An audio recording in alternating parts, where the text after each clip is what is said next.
guys, it's me, Viney, and welcome back to my channel.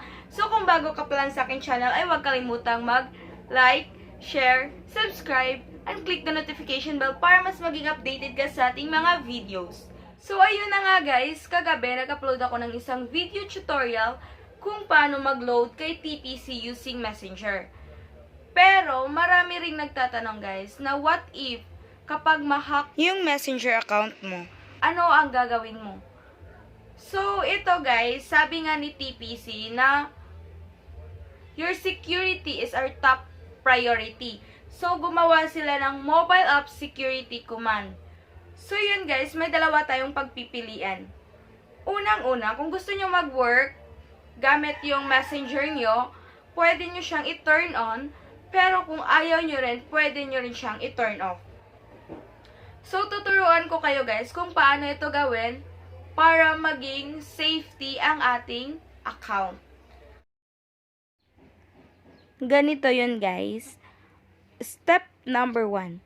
Using your TPC registered mobile number, send an SMS command to 8724-2012 or TPC gateways to turn on and off the service of using mobile app like VIBER, Telegram, and Messenger for TPC command. Since naka-turn on na yung ating mobile app service, ay ito turn off natin to. Unang-una ay pupunta tayo sa messages.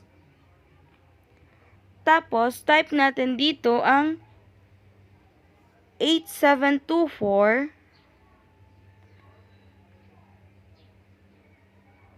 Type nyo dyan yung MA space off.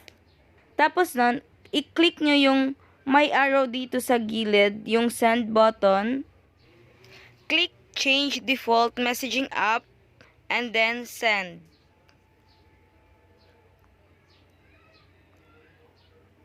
So yun guys, na-off na natin siya at nag-reply si TPC ng messaging apps has been disabled.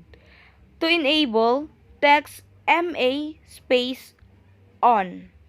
TPC reminder, changing your password and logging out to all devices when not in use is highly recommended.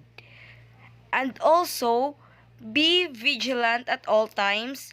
Always trust only official sources that we post in our official page.